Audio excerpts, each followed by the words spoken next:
Hi అండి, welcome to this kitchen. మీరంతా ఎలా ఉన్నారు? నేనైతే చాలా బాగున్నానండి. ఈరోజు పచ్చెనగపప్పు పచ్చి రొయ్యల కర్రీ మీకు ప్రిపేర్ చేసి చూపిస్తున్నాను. దీనికి కావాల్సిన పదార్థాలు, తయారీ విధానం చూసేద్దాం. హాయ్ అండి, ఈరోజు పచ్చి రొయ్యలకు కావాల్సిన ఇంగ్రీడియంట్స్ చూద్దాం. చూడండి, పచ్చి రొయ్యల కూర విత్ కాంబినేషన్ పచ్చిశనగపప్పు అండి. ప్రోటీన్ అధికంగా ఉండే పచ్చిశనగపప్పుతోటి ఈరోజు తయారు చేసి చూపిస్తున్నాను. దానికి కావాల్సిన పదార్థాలు చూడండి. 2 ఆనియన్స్ తీసుకున్నాను. ఓన్లీ 2 ఆనియన్స్ చాలు. మరి ఎక్కువగా వేసినా కూడా బాగుండదు. దాని కొత్తిమీర, అల్లం వెల్లుల్లి పేస్ట్, మసాలా తీసుకున్నాను. ఇప్పుడు ముందుగా స్టవ్ ఆన్ చేసి తగినంత ఆయిల్ తీసుకున్నాను. ఇప్పుడు పచ్చి రొయ్యలు ఇష్టపడిన వాళ్ళు ఎవ్వరూ ఉండరు. దీనిలో అధికంగా ఒమేగా 3 ఫ్యాటీ ఆమ్లాలు ఉంటాయండి. గుండె ఆరోగ్యానికి చాలా మంచిది పచ్చి రొయ్యలు. అప్పుడప్పుడు తింటూ ఉండండి కంపల్సరీ కూడా. అలాగే దీనిలో విటమిన్ ఏ అధికంగా ఉంటుంది. నేను 2 or 3 టైమ్స్ హాట్ వాటర్తో, గోరువెచ్చని నీళ్ళతో క్లీన్ చేసి పసుపుతో కూడా కడిగానండి. లేసి వాసన రాకుండా ఉంటుంది. అలాగే విటమిన్ ఏ అధికంగా ఉండడం వల్ల చర్మం కాంతివంతంగా మెరుస్తుంది. దీనిలో విటమిన్ B12 కూడా ఉంటుందండి. ఇన్ని విటమిన్స్ ఉన్నటువంటి పచ్చి రొయ్యల్ని కంపల్సరీ ప్రతి ఒక్కరూ తీసుకోండి. పిల్లల నుంచి పెద్ద వరకు ఎవరైనా తీసుకోవచ్చు, ఎవరైనా తినవచ్చు. చూడండి, పచ్చెనగపప్పు నేను బాయిల్ చేసి తీసుకున్నానండి. డైరెక్ట్గా కర్రీలో వేస్తే బాగుండదు అనమాట.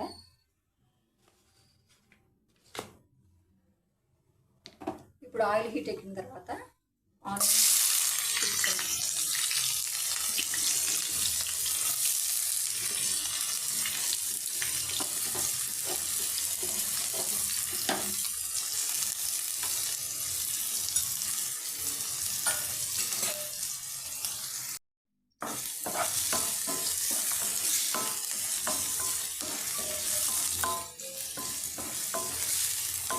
గ్యాస్ స్టవ్ మీడియంలో ఉంచి ఇలా చక్కగా ఆనియన్స్ వేయించాలి.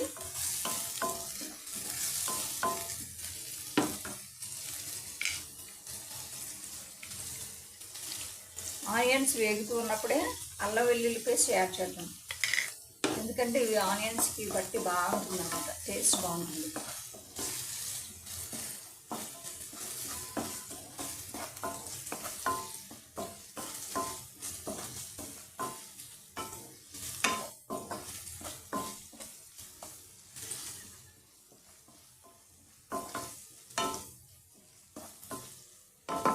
తెలుగు వారికి ఇష్టమైన ఫుడ్ అండి పచ్చి రొయ్యల కర్రీ.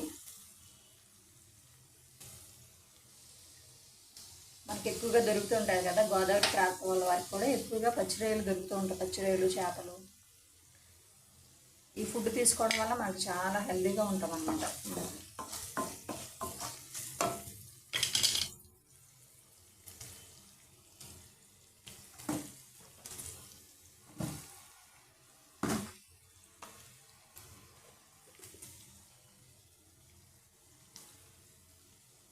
ఆనియన్స్ వేగడానికి త్వరగా కొంచెం సాల్ట్ తీసుకున్నాను నేను.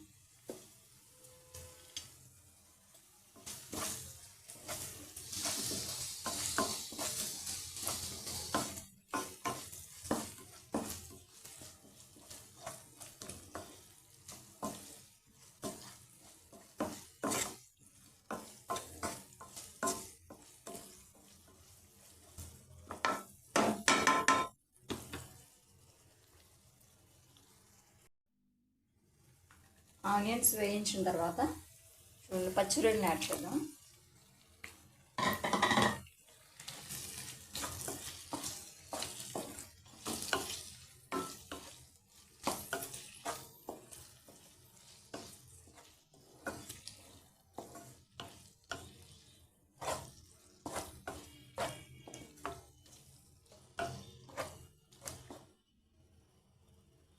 ఇది కృష్ణానదిలోని పచ్చి రొయ్యలండి.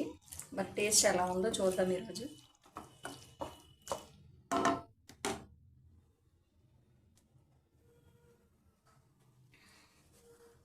ఫస్ట్ కొంచెం వేసాను కదండి సాల్ట్, ఇప్పుడు ఇంకొంచెం సాల్ట్ వేసుకుందాం.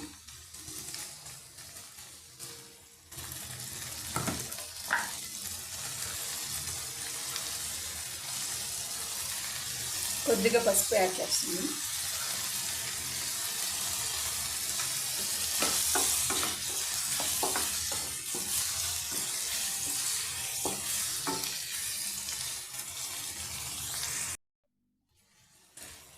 టూ స్పూన్స్ కారం తీసుకున్నాను.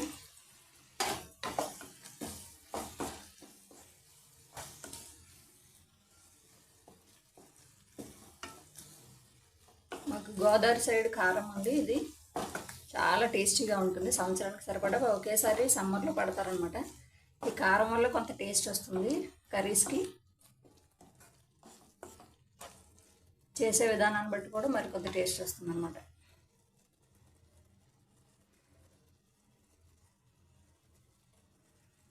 ఎప్పుడు చికెన్ మటన్ ఇవే కాకుండా అప్పుడప్పుడు ఇలా రొయ్యల కూర కూడా చేసి పెట్టండి పిల్లలకి.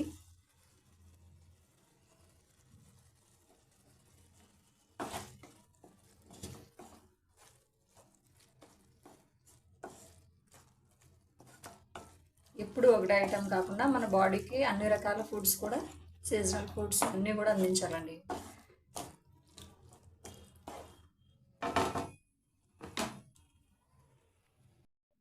నెక్స్ట్ పచ్చెనగపప్పును కూడా యాడ్ చేద్దామండి.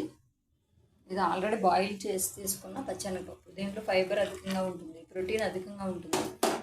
కంపల్సరీ ప్రతి ఒక్కరు కూడా ఇలా పచ్చి రొయ్యలు పచ్చెనగపప్పు యాడ్ చేసి తీసుకుంటే చాలా టేస్టీగా ఉంటుంది. అండ్ గ్రేవీగా కూడా మనకు ఉపయోగపడుతుంది. చూడడానికి ఎంత బాగుందో, నోరూరుతుంది కదా మీ అందరికీ.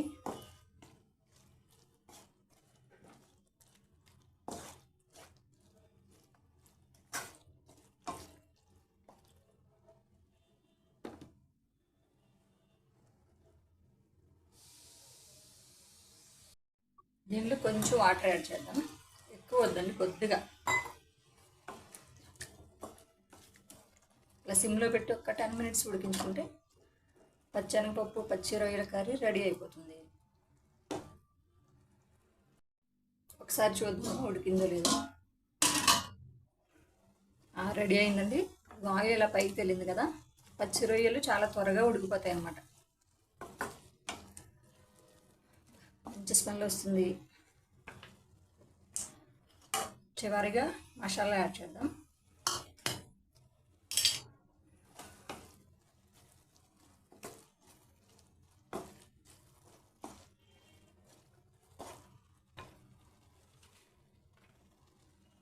కొత్తిమీరతో కూడా గార్నిష్ చేద్దాం. కొత్తిమీర లేకపోతే బాగోదండి. టేస్ట్ని పెంచాలంటే కొత్తిమీర తర్వాత ఏదైనా.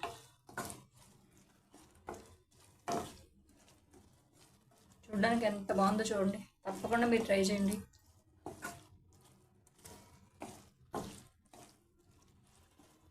ఓకే, దీని బౌల్లోకి సర్వ్ చేసుకుందాం. ప్రాన్స్ కర్రీ రెడీ అయిందండి. Thanks for watching. Please like, share and subscribe.